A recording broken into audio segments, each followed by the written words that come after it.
In 2008, the American dream died. Not slowly, not quietly, in a matter of weeks.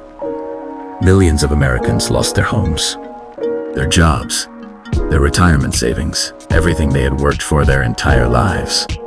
And the people who caused it, they got bonuses. The banks that destroyed the American economy were bailed out with taxpayer money. Their executives kept their jets, their mansions, and their multi-million-dollar salaries. Not a single senior Wall Street executive went to prison, not one. This is the story of the 2008 financial crisis, not the textbook version, not the version they told you on the news, the real version. Who did it? How they did it? Who paid the price?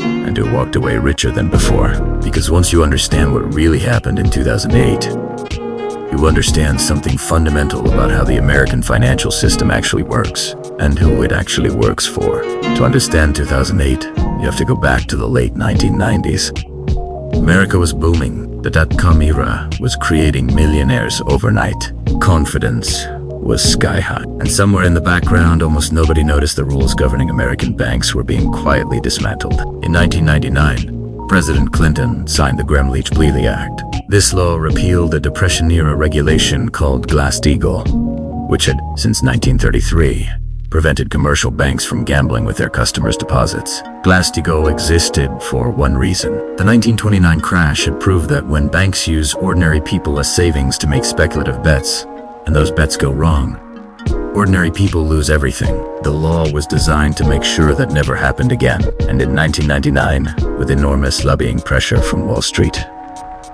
it was gone. The banks were now free to do whatever they wanted with your money. And they immediately started doing exactly that. The scheme that destroyed America in 2008 was not complicated. It just required everyone involved to pretend they couldn't see what was obviously happening.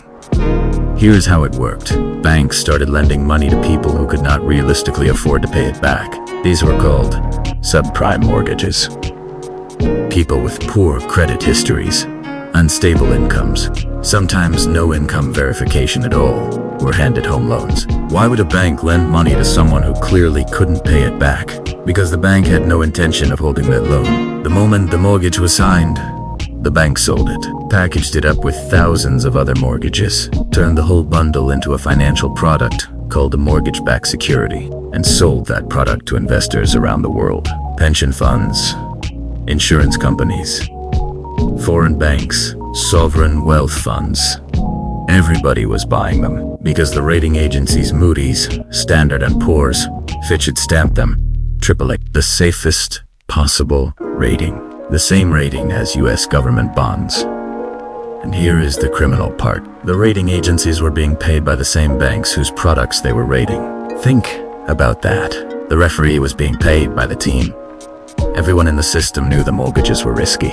The banks knew. The rating agencies knew. Many of the investors knew. But as long as housing prices kept rising, as long as the music kept playing, everyone kept dancing. And then the music stopped. In 2006, housing prices in America began to fall. Not everywhere. Not dramatically at first. But enough. Homeowners who had been sold mortgages they couldn't afford began defaulting.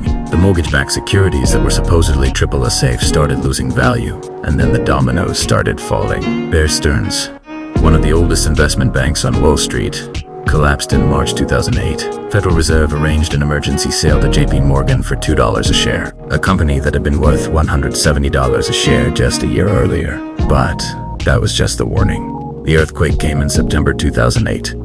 Lehman Brothers, minus 158 years old, the fourth largest investment bank in America, filed for bankruptcy. It was the largest bankruptcy filing in American history, and it sent a shockwave through the global financial system unlike anything seen since 1929.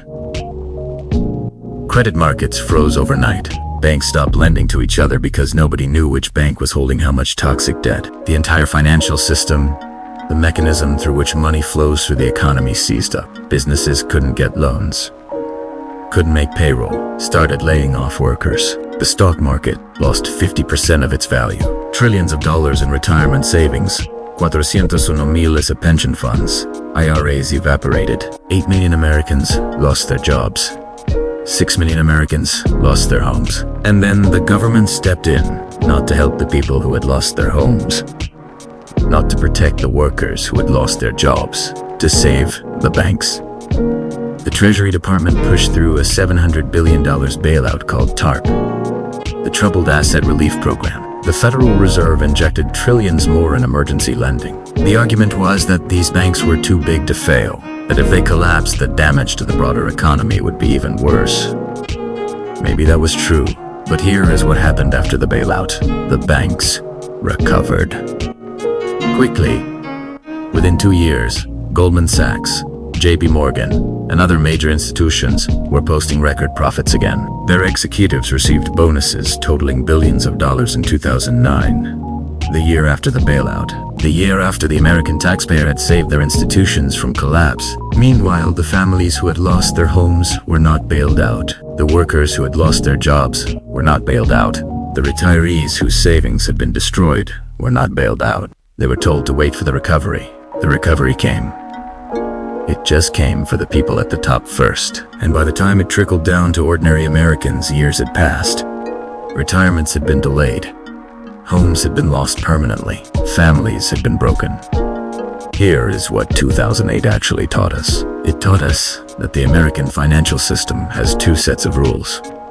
One set for ordinary people. When you take on too much debt and can't pay, you lose your house, your car, your savings, your credit. And one set for large financial institutions. When they take on too much debt and can't pay, they get a government bailout. Their executives keep their bonuses, and they're back to business within 2 years. It taught us that the rating agencies that are supposed to protect investors from bad products can be bought. It taught us that the regulations that are supposed to prevent banks from gambling with depositor money can be lobbied away. And it taught us something that every American should carry with them every single day. The financial system was not designed to protect you. It was designed to extract wealth from you as efficiently and as continuously as possible. And when it fails at that extraction, when it breaks, the cost is socialized across the entire population. But when it succeeds, the profits are privatized at the very top.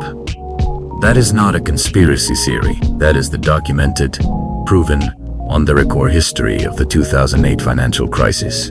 The 2008 crisis is not ancient history. The same banks exist. The same incentive structures exist. The same revolving door between Wall Street and Washington exists.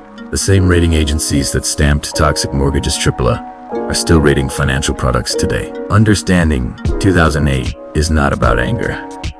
Though anger is a reasonable response, it's about clarity. Clarity about how the system actually works, who it protects, and what you need to do to protect yourself within it. Subscribe to Finance Origins, because this is what we do. Every video, we go deep into the financial history and financial mechanics that the system never wanted you to understand. Follow the money, because the money never lies.